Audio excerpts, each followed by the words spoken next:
Imaginez un instant un pouvoir invisible, une force cachée en vous, prête à se réveiller. Cette vidéo pourrait être la clé d'une transformation radicale. Une force qui dépasse les limites de l'homme ordinaire, et qui, si elle est maîtrisée, peut vous rendre inébranlable, mais à quel prix? Dans cette quête de puissance, de succès et de maîtrise, vous pourriez découvrir quelque chose d'encore plus profond. Mais avant tout, demandez-vous ceci, êtes-vous prêt à devenir la version la plus forte de vous-même, quitte à sacrifier ce que vous connaissez de vous? La puissance de la pensée au Machiavel et la construction de la réalité. Le succès est le résultat de la préparation, de la persévérance et d'apprendre de l'échec. Napoléon Hill. Imaginez un instant, la seule chose qui vous sépare de la vie que vous désirez est un simple changement dans la manière dont vous percevez le monde. Une pensée. Oui, une pensée. C'est avec cette idée que Machiavel a compris ce que peu d'hommes ont saisi avant lui, que tout commence dans l'esprit. Avant que l'acte, la décision ou la bataille ne prennent forme, tout naît dans un espace invisible, celui de la pensée. La pensée est la matrice de tout ce qui se manifeste dans la réalité. Si vous avez le contrôle sur vos pensées, vous détenez le pouvoir de remodeler l'ensemble de votre existence. C'est là la clé du pouvoir qu'il a découvert, organiser l'esprit pour façonner le monde extérieur. Le problème, cependant, réside dans notre incapacité à percevoir ce pouvoir intérieur. Nous sommes pris dans le tourbillon de nos pensées involontaires. Nous sommes victimes de notre conditionnement, de nos peurs, de nos doutes, et bien souvent, nous nous retrouvons à vivre une vie qui n'est pas vraiment la nôtre. Au lieu de maîtriser nos pensées, nous devenons esclaves d'elles. Machiavel a compris qu'il ne s'agit pas seulement d'agir, mais d'abord de penser. Penser de manière stratégique, avec une clarté d'intention et une vision de ce que l'on veut vraiment atteindre. Quand vous observez les plus grands leaders, vous voyez une constante, leur pensée est organisée. Leurs décisions ne sont pas des réponses impulsives, mais des actes réfléchis, dirigés par une vision profonde et des pensées solidement ancrées. Chaque pensée devient un mouvement vers la grandeur. Imaginez cela pendant un instant. Si vos pensées étaient organisées avec une telle clarté et un tel but, quel pouvoir cela vous conférerait-il? Vous seriez plus fort que les obstacles, plus résistant que les épreuves. Pourquoi?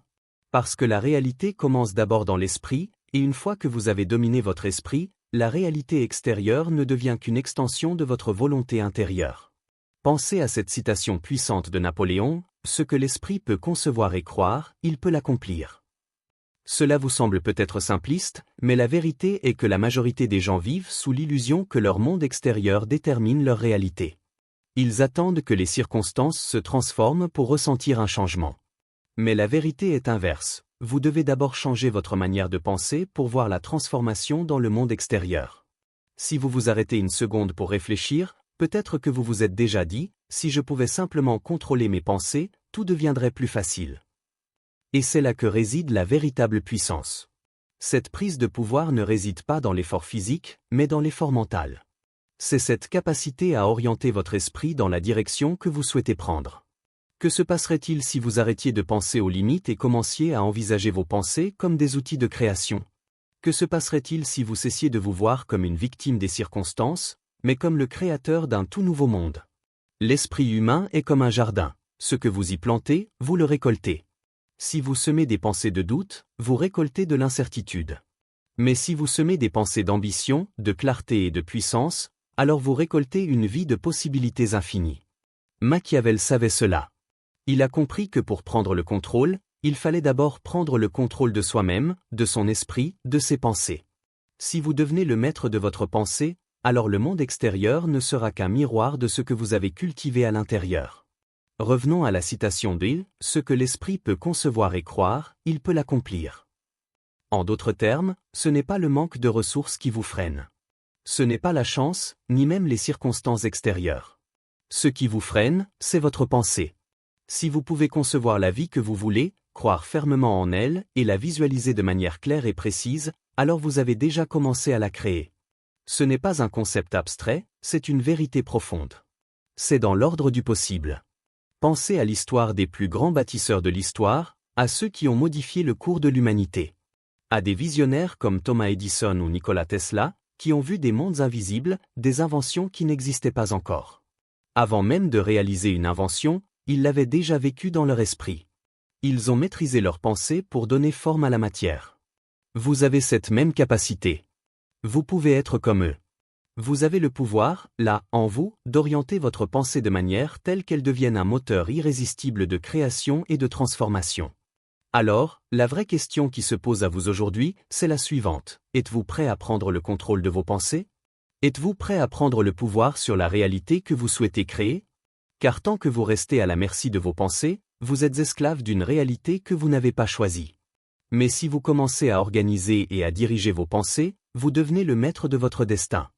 C'est ainsi que Machiavel a compris la véritable essence du pouvoir. La pensée, pure, claire, stratégique, est la clé. Et cette clé, vous l'avez entre vos mains, dès maintenant. La visualisation, un voyage vers la transcendance. Ce n'est pas la matière qui crée la richesse, mais l'esprit. Napoléon Hill.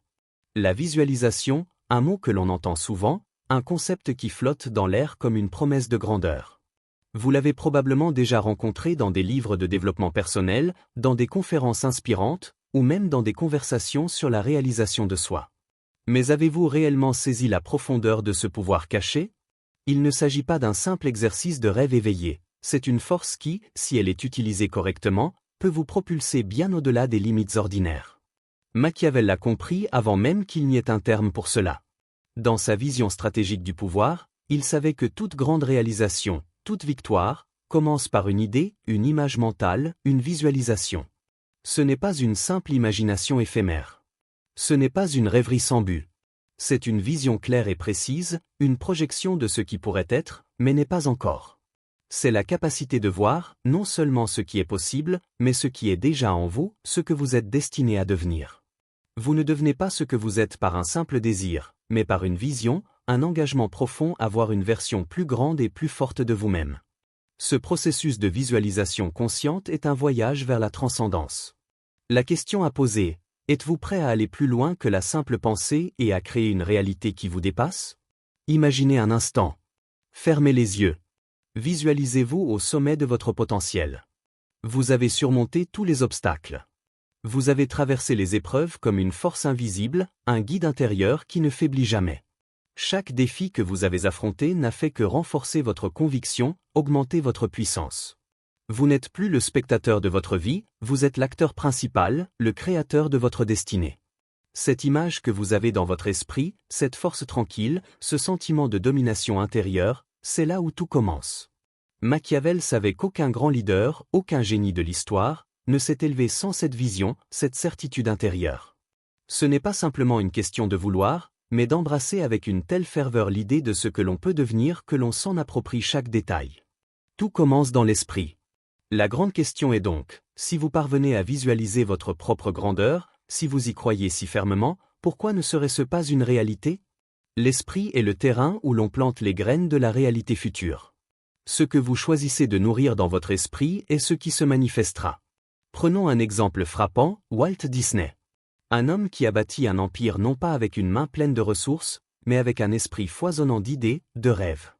Avant même de poser les premières pierres de Disneyland, il vivait déjà dans son esprit ce qu'il allait créer, un monde où l'imagination n'avait aucune limite. Il a vu ce qui n'existait pas encore, il a cru en un rêve qu'il seul pouvait voir, et il a fait en sorte que le monde le voie aussi. Cette vision qu'il avait dans sa tête, cet empire qui semblait inaccessible, il l'a rendu réel en n'abandonnant jamais cette pensée. Le pouvoir de la visualisation, ce n'est pas seulement d'imaginer, mais de matérialiser l'immatériel. Pensez à cela un instant. Combien de choses dans votre vie actuelle ne sont-elles qu'une conséquence directe de vos pensées? Que se passerait-il si vous visualisiez votre vie sous un nouveau jour, si vous osiez imaginer une version de vous-même qui dépasse tout ce que vous avez jamais cru possible? Ce n'est pas une question de chance. Ce n'est pas une question de circonstances extérieures. C'est une question de vision, de clarté d'esprit. Chaque grande réalisation commence par une vision, aussi lointaine soit-elle. Mais la grande différence réside dans le fait que ceux qui réussissent ne s'arrêtent jamais simplement à l'imaginer, ils l'alignent avec leurs actions et leur foi en sa réalité. Et vous? Pouvez-vous commencer à visualiser votre grandeur avec la même clarté, la même certitude? Imaginez-vous au sommet de votre potentiel, dominant chaque obstacle, atteignant chaque objectif avec une confiance inébranlable. Et si ce n'était pas juste un rêve? Et si ce pouvoir, cette possibilité, résidait déjà en vous?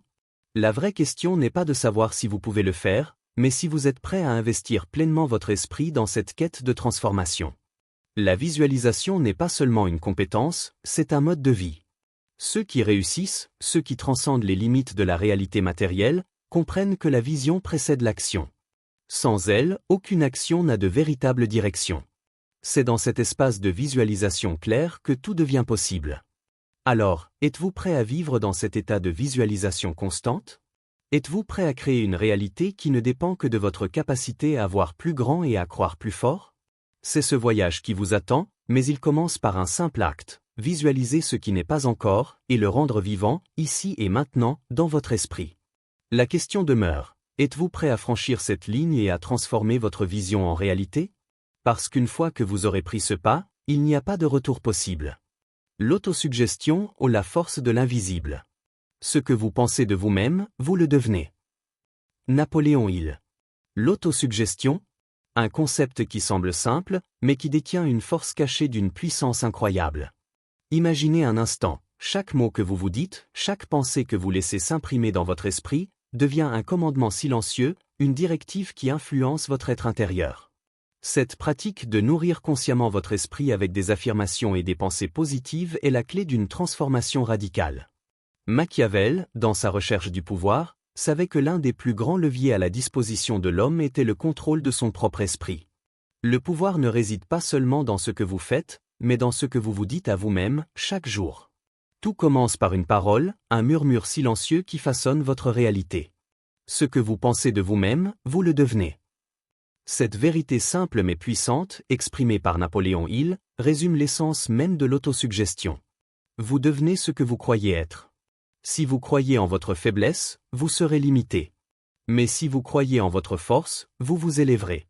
Pensez un instant, chaque fois que vous vous dites « je ne peux pas », chaque fois que vous laissez ces mots sortir de votre bouche, vous ancrez dans votre esprit l'idée de l'impossible. Vous vous limitez vous-même. Mais que se passerait-il si vous inversiez cela? Si, au lieu de nourrir les pensées de doute et d'incertitude, vous commenciez à vous dire « je suis capable de conquérir tout ce qui se trouve devant moi ». Imaginez le changement radical que cela pourrait opérer dans votre vie. Ce simple acte de réécrire votre dialogue intérieur peut vous propulser bien au-delà de vos peurs et de vos limitations. C'est là toute la puissance de l'autosuggestion. Ce n'est pas un simple discours motivant, mais un acte de programmation profonde, une réinitialisation totale de vos croyances limitantes. Quand vous commencez à changer les mots que vous vous dites, vous commencez à changer la réalité qui vous entoure. Napoléon Hill, dans ses écrits, le dit clairement, l'autosuggestion est un outil puissant pour programmer l'esprit. Et cela ne se limite pas à des mots vides de sens. Non, il s'agit de l'acte sacré de reprogrammer votre mental pour qu'il se rapproche de la personne que vous êtes destiné à devenir. Chaque pensée que vous acceptez, chaque croyance que vous adoptez, devient une partie intégrante de vous-même. Vous êtes à la fois le sculpteur et l'argile. Si vous vous voyez constamment comme un gagnant, si vous vous dites que vous êtes prêt à relever tous les défis, alors cette vérité deviendra votre réalité. Mais si vous vous voyez comme une victime des circonstances, alors vous resterez dans cette prison invisible. Imaginez un instant que chaque mot que vous vous dites devienne un commandement exécuté dans l'invisible. Imaginez que chaque affirmation que vous prononcez vienne sculpter votre futur, façonner vos actions et diriger votre destinée. Ce pouvoir immense réside en vous, il est disponible à chaque instant, à chaque pensée, à chaque mot que vous choisissez de nourrir. Pensez à ces personnes qui semblent toujours réussir. Qu'est-ce qui les distingue des autres? La différence fondamentale réside dans la manière dont elles parlent à elles-mêmes. Elles ne laissent pas la place au doute. Elles s'affirment constamment, elles se visualisent dans leur réussite, elles se disent, avec une certitude absolue, qu'elles sont capables de surmonter tout obstacle. C'est un dialogue constant entre l'esprit et la réalité. Et ce dialogue, vous l'avez aussi. Vous pouvez, à chaque instant, choisir de parler à votre esprit comme à un allié, et non comme à un ennemi. Vous avez le pouvoir de reprogrammer votre mental pour qu'il soit aligné sur vos désirs les plus profonds. Mais la question demeure, êtes-vous prêt à utiliser ce pouvoir de l'autosuggestion pour créer la réalité que vous désirez? La clé est là, dans vos pensées, dans vos mots. Chaque jour, chaque instant, vous avez l'opportunité de sculpter votre avenir. Vous avez le choix. Êtes-vous prêt à l'accepter? Êtes-vous prêt à choisir la force plutôt que la faiblesse, la certitude plutôt que le doute, l'action plutôt que l'inaction? Pensez parce que ce pouvoir, cette capacité de transformer vos pensées en réalité, est à portée de main. Tout commence par une simple décision, décidez de ce que vous allez nourrir dans votre esprit. Vous êtes le créateur de vos pensées, et, en fin de compte, vous êtes le créateur de votre réalité. Choisissez vos mots, choisissez vos pensées, et regardez votre monde se transformer. L'éveil spirituel à la croisée des chemins. Un homme qui a de la foi en lui-même ne doute jamais de sa capacité à accomplir de grandes choses. Napoléon Hill. Machiavel, l'architecte des stratégies et des jeux de pouvoir, savait que tout pouvoir véritable ne réside pas uniquement dans l'action brutale, mais dans une compréhension plus subtile de soi-même. Loin de son rôle de simple stratège politique, il touchait quelque chose de plus profond, la force intérieure qui émane de l'âme. L'esprit humain est façonné par des croyances, des principes et des choix de pensée. Mais l'âme, elle, recherche quelque chose de plus vaste, une connexion à une vérité plus grande. Il y a ce moment, dans le voyage de l'homme, où la quête personnelle pour le pouvoir et la réussite se transforme. La soif d'ambition commence à se transcender, se tournant vers une recherche plus élevée, un désir de trouver un équilibre entre le monde extérieur et une sagesse intérieure. Au cœur de cette transformation se pose une question essentielle. À quel moment l'ambition personnelle se transforme-t-elle en éveil spirituel? Quand la quête du succès matériel cède-t-elle la place à une soif de vérité, de paix intérieure, et d'accomplissement qui dépasse les limites de l'ego? C'est là, dans cet espace, que réside le défi véritable. Machiavel savait que le vrai pouvoir ne réside pas uniquement dans la manipulation des autres, dans l'exploitation des faiblesses, mais dans la capacité à maîtriser son propre esprit, à aligner ses actions avec une vision plus profonde et plus élevée de soi. La sagesse spirituelle a toujours prôné la maîtrise de soi, l'humilité et la quête de vérité. Elle nous enseigne que l'humilité n'est pas la négation de notre puissance, mais plutôt l'acceptation d'une vérité plus vaste, une reconnaissance que l'action n'est pas toujours la réponse. L'action est importante, oui, mais elle doit être guidée par la sagesse silencieuse de l'âme, celle qui sait quand avancer et quand s'arrêter. La véritable grandeur vient du silence intérieur, de la capacité à se connaître soi-même profondément et à écouter cette voix intérieure qui sait ce qui est juste. Si vous pouvez allier la force de l'ambition machiavélique avec la sagesse spirituelle de l'humilité, alors vous êtes sur le chemin de la véritable maîtrise. Ce chemin spirituel n'est pas sans ses défis. Êtes-vous prêt à transcender la vision humaine limitée, à aller au-delà des désirs matériels et des impulsions égoïstes? Êtes-vous prêt à comprendre que le véritable pouvoir ne réside pas seulement dans l'agir, mais dans la capacité à se connecter à cette sagesse plus profonde, celle qui repose dans le cœur de chaque individu? C'est un chemin qui demande un éveil intérieur, un éveil spirituel, un réveil à la réalité que le pouvoir véritable se trouve en chacun de nous, non pas dans la force de nos actions externes, mais dans la pureté et l'intention de notre âme. Il n'y a pas de plus grand défi que celui de réconcilier l'ambition et l'humilité. Comment être puissant et humble en même temps? Comment jongler entre le désir de conquérir, d'atteindre le sommet, et la nécessité de maintenir un cœur humble, en paix avec l'univers et avec soi-même? Ce n'est pas une tâche facile. Ce n'est pas un chemin tout tracé. C'est une quête qui commence par la remise en question de ce que vous croyez savoir sur le pouvoir. Le pouvoir n'est pas un but en soi, il est un moyen de servir, de créer, de protéger ce qui est juste et bon. Prenez un moment pour réfléchir sur cela. Imaginez une vie où vous êtes à la fois maître de votre destin et en paix avec l'univers. Visualisez-vous conquérant le monde, non par la force brute, mais par la sagesse, la patience et la maîtrise intérieure. Vous êtes à la fois fort et calme, ambitieux et humble. Vous ne forcez pas les choses, vous les guidez avec la douceur d'une brise. Vous atteignez vos objectifs, mais vous le faites d'une manière qui préserve votre essence, votre paix intérieure. Méditons sur cette question. Si je pouvais être à la fois puissante et humble, maître de mon destin et en paix avec l'univers, quelle serait ma vie? Une telle existence transcende l'idée de réussite purement matérielle. Elle s'élève au-delà des objectifs de l'ego pour toucher une réalisation plus profonde, une paix intérieure que seul un éveil spirituel peut offrir. Cette paix n'est pas un renoncement, mais une conquête. Elle est la capacité d'embrasser son pouvoir tout en restant connecté à l'essentiel, à cette vérité immuable qui repose au fond de l'âme humaine. Alors, à ce carrefour où l'ambition rencontre la sagesse, où l'homme se débat entre son désir de conquête et son besoin de transcendance, êtes-vous prêt à choisir le chemin de l'équilibre? À marcher dans les pas de ceux qui ont compris que la véritable grandeur vient de l'harmonie entre l'âme et l'ambition? Ce chemin ne vous est pas imposé, il est offert, à vous de l'emprunter, à vous de vous éveiller à la réalité que le plus grand pouvoir est celui qui naît de l'intérieur. La transformation que vous êtes sur le point de vivre pourrait vous rendre incroyablement fort, mais elle pourrait aussi vous demander de lâcher une partie de votre humanité actuelle. Êtes-vous prêt à payer ce prix pour découvrir le pouvoir caché en vous? Tout commence ici. Le pouvoir, la sagesse, la grandeur. Ils vous attendent dans l'ombre de vos pensées, prêts à se manifester dans la lumière de vos actions. Mais n'oubliez pas, la route de Machiavel n'est pas celle du chemin facile. C'est un chemin qui demande un sacrifice. Celui qui est prêt à sacrifier son ancienne vie pour une nouvelle, sera celui qui découvrira une version inébranlable de lui-même. Alors, faites le choix maintenant. Voulez-vous devenir l'homme ou la femme qui change le monde? Ou préférez-vous rester ce que vous êtes aujourd'hui?